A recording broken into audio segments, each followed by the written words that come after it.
नमस्कार, welcome you on we के study circle channel. तो यूएन में भारत की दहाड़। जी हाँ, भारत के विदेश मंत्री recently United nation general assembly की एक बैठक में गए थे। तो वहाँ पर भारत ने अपना पक्ष रखते हुए कहा कि भारत एक शांतिप्रिय देश है और आतंकवाद को हम बर्दाश्त नहीं करेंगे, और साथ में ही चीन पाकिस्तान को भी इन्होंने खरी खरी सुना दी। तो आइए देखते हैं इस लेक्चर में कि क्या क्या वहाँ पर हुआ, क्या क्या घटनाक्रम वहाँ पर हुआ। शुरू करते हैं आज की वीडियो। और शुरू करने से पहले मैं आपसे एक क्वेश्चन पूछता हूं कि which of the following is not the main part of the United nation. तो यहाँ पर आपके पास ऑप्शंस हैं the international court of justice, secretariat, economic and social council, या फिर इंटरनेशनल मॉनेटरी फंड। इसका आंसर आपको वीडियो में ही मिल जाएगा, तो जुड़े रहिए मेरे साथ, बहुत ज़्यादा इंटरेस्टिंग वीडियो होने वाली है।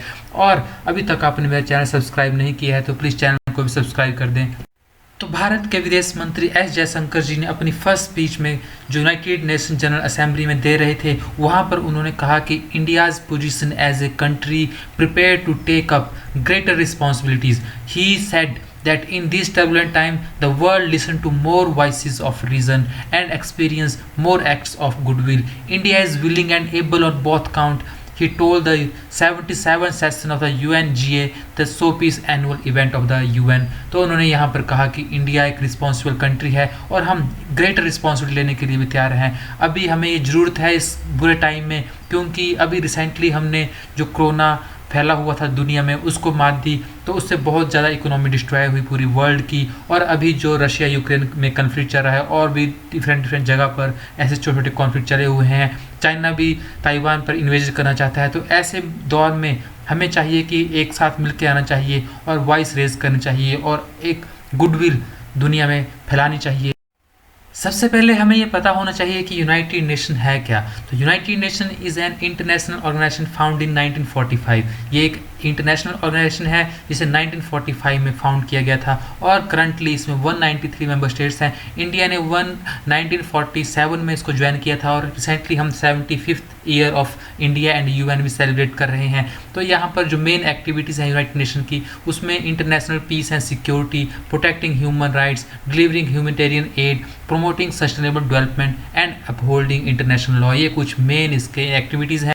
तो यहाँ पर अगर हम बात करें कि यूनाइटेड नेशन नाम किसने दिया, तो उस समय के यूनाइटेड स्टेट्स के प्रेसिडेंट होते थे फ्रैंकलिन डी रूजवेल्ट। उन्होंने ये टर्म दी यूनाइटेड नेशंस। और जो मेन ऑर्गन है यूनाइटेड नेशंस के, वो यहाँ पर 6 हैं। उनके नाम है United nation general assembly, United nation security council, economic and security council, ट्रस्टशिप council, the international court of justice and UN secretariat. तो ये कुछ जो मेन ऑर्गन है यहाँ पर। तो मैंने अभी बात कर रहा हूँ यूनाइटेड नेशन जनरल असेंबली की, तो इसमें यूनाइटेड जनरल असेंबली यहाँ पर आती है। जो सेकंड है यूनाइटेड सिक्योरिटी काउंसिल, तो यहाँ पर मेनली 15 मेंबर होते हैं, जिसमें 5 परमानेंट और 10 जो नॉन परमानेंट मेंबर होते हैं। तो यहाँ पर इसके बारे में आपको आगे बताऊँगा। तो यहाँ पर हम मेनली बात करेंगे कि जो 77 सेशन हुआ यूनाइटेड नेशन जनरल असेंबली का, तो वहाँ पर हमारे विदेश मंत्री जी गए हुए थे। उन्होंने इंडिया की तरफ से क्या स्टेटमेंट्स दी, तो आइए उनके बारे में जानते हैं। तो उन्होंने स्टार्टिंग की कि even as we meet our own development target, India offers partnership to our brothers and sisters in Asia, Africa, Latin America, and we do so based on their needs and their priorities. Today that focus is on green growth, better connectivity, digital delivery, and accessible health. Our solidarity is not just in words, you can see them in 700 projects across the world। तो उन्होंने यहाँ पर बहुत ही सुंदर तरीके से अपने word रखे। यहाँ पर उन्हें ऐड करते हुए कहा कि हमसे पूछा जाता है कि जब यूक्रेन कन्फ्लिक्ट हो रही है उसमें आप कौन सी साइड हैं। तो उन्होंने यहाँ पर आंसर देते हुए कहा कि India is on the side of peace and will remain firmly there. We are on the side that respect the UN charter and it's founding principal. We are on the side that calls for dialogue and diplomacy as the only way out. We are on the side दो struggling to make and meet, even as they stare at the escalating cost of food, of fuel and fertilizer। तो उन्होंने बहुत ही यहाँ पर important बात कही। यहाँ पर उन्होंने इंडिया का स्टैंड क्लियर कर दिया कि उनका यूक्रेन कन्फ्लिक्ट में क्या स्टैंड है।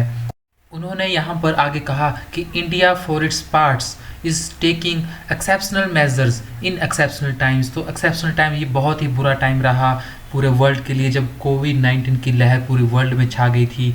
कोविड-19 वायरस पूरे वर्ल्ड में बहुत सारे लोगों को मार रहा था।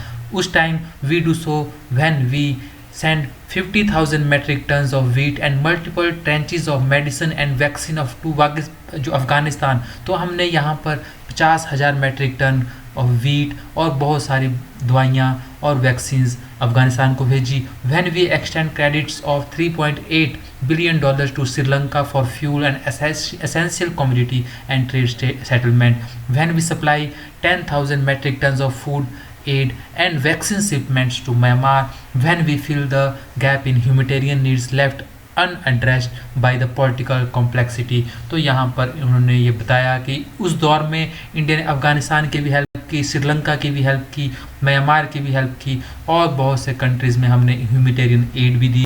एस जयशंकर जी ने यहाँ पर चाइना और पाकिस्तान की ओर इशारा करते हुए कहा कि the United nation respond to terrorism bye sanctioning इस perpetrators those who politicise the UNSC 1267 sanctions regime, sometimes even to the extent of defending proclaimed terrorists. They do so at their own peril.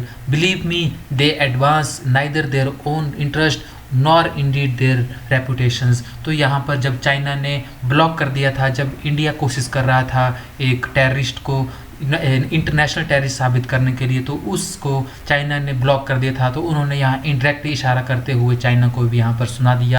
उन्होंने last में अपनी speech को ख़त्म करते हुए कहा कि we believe and advocate that this is not an era of war और conflict, on the contrary it is time for development and corporation. तो उन्होंने कहा कि पूरे वर्ल्ड को एक साथ आना चाहिए, कॉरपोरेशन करनी चाहिए, जितने भी वॉर कन्फ्लिक्ट हो रहे हैं इनको बंद करना चाहिए ताकि हम पीस की तरफ बढ़ सकें। इसके साथ ही जब यूनाइटेड नेशन सिक्योरिटी काउंसिल की मीटिंग चल रही थी यूक्रेन के ऊपर, तो एस जयशंकर जी ने एक स्टेटमेंट दी इंडिया की तरफ से। तो यहाँ पर आप छोटी सी क्लिप देखिए कि उन्होंने क्या स्टेटमेंट दी।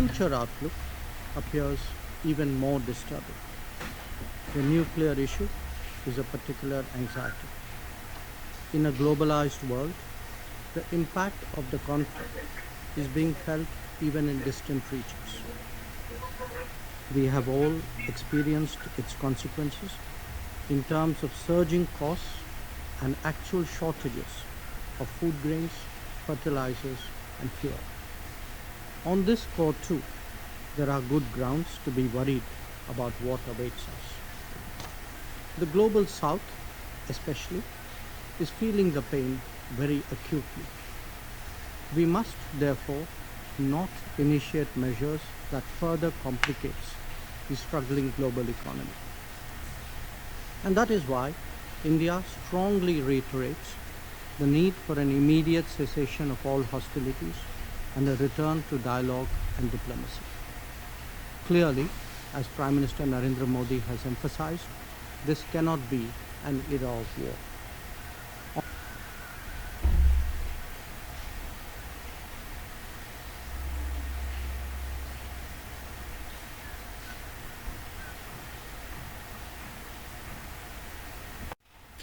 जब मैं आपको यूनाइटेड नेशन के ऑर्गन्स बता रहा था, तो उसमें मैंने आपको एक organ United nation security council भी बताया, जिसमें टोटल 15 मेंबर्स हैं, जिसमें 5 परमानेंट और 10 नॉन परमानेंट मेंबर हैं। जो 5 परमानेंट मेंबर हैं उनमें इंडिया नहीं आता है, पर इंडिया चाहता है कि वो भी परमानेंट मेंबर में इंक्लूड हो। तो यहाँ पर एक बहुत ही यूनिक केस है, जो US है और रशिया दोनों आपस में एक रिवाइलरी रखते हैं, पर दोनों कंट्रीज़ इंडिया को सपोर्ट कर रही हैं कि वो परमानेंट मेंबर के लिए एलिजिबल है यूनाइटेड नेशन सिक्योरिटी काउंसिल के लिए। तो यहाँ पर पता लगता है कि इंडिया का पोस्चर वर्ल्ड पॉलिटिक्स में कितना ऊपर उठ चुका है।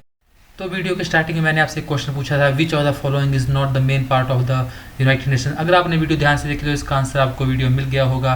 तो ऑप्शन सी हमारे पास the international court of justice, secretariat, economic and social council और इंटरनेशनल मॉनेटरी फंड। तो यहाँ पर सही आंसर है इंटरनेशनल मॉनेटरी फंड, जो यूनाइटेड नेशन का मेन पार्ट नहीं है। और हाँ, अगर आपको इसकी डाउनलोड चाहिए तो आप मेरा टेलीग्राम चैनल। तो कैसा लगा आपको ये लेक्चर कमेंट में जरूर बताइए, और हाँ, वीडियो को प्लीज़ लाइक, शेयर और सब्सक्राइब जरूर करना और press the bell icon for more notification. Thank you. जय हिंद, जय भारत।